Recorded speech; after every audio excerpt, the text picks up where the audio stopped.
What could you do with 19 billion euro? Give it away to a corrupt and failing bank, or build a new city? Stay tuned for a dramatic and cultural protest.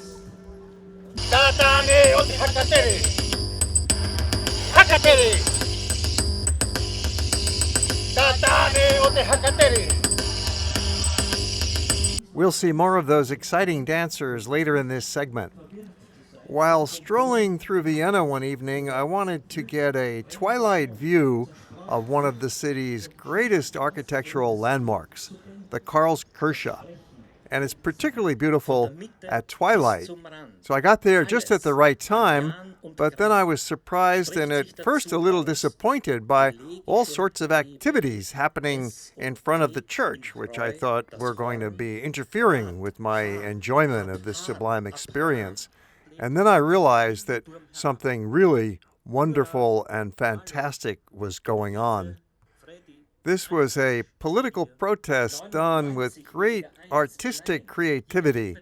Architecture students, musicians, lecturers, philosophers, intellectuals, and dancers coming together to protest a major banking scandal that took place in Austria. The Austrian taxpayers bailed out a major bank, Hypo Alpe Adria, in 2009, back in the heat of the financial crisis, by nationalizing it at the cost to taxpayers of 19 billion euro. That equals about $25 billion. 19 billion euro is such a large amount of money that it's very hard for people to visualize how much it really represents. And therefore, this group of students from the Technical University of Vienna got together and decided to build a model city that could hold 100,000 inhabitants, which could be constructed at a cost of 19 billion euro. A much better use of money, they feel, than bailing out a failed bank. The special exhibit was in place for 19 days in October of 2014, right at Karlsplatz. And fortunately, the evening I was there, a special dance performance was being conducted as part of this symbolic protest, with a dancer from Easter Island doing a traditional war dance and backed up by a local Viennese modern dancer with her own interpretation to accompany it.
A return visit during the daytime revealed it a little more clearly and gave a chance to read the information billboard. The exhibition generated international interest and attracted thousands of visitors, but only a few local politicians showed up. And there was a series of lectures and discussions being held on a regular basis during the course of the exhibit. This was a major teaching opportunity, and the organizers hope that this visualization of the financial losses incurred will not just educate and inform, but lead directly to tangible change. They call it a protest in concrete. In a story published on their website, they explain why they were trying to educate the public, because they said it was not the scale of the bailout that was so surprising, but more shocking was the reaction of the Austrian population, because there was no reaction. Despite a petition, they only got 150,000 signatures, which is nothing. In Austria, there are 8 million people living here. The problem is, such a large amount of money is difficult to understand. You can't visualize it. So they wanted to provide a better way of helping people to understand the huge waste involved and show them something tangible, show them what Austria could have done with the money instead. So they built a city. One of the participants explained for us more about what's going on here.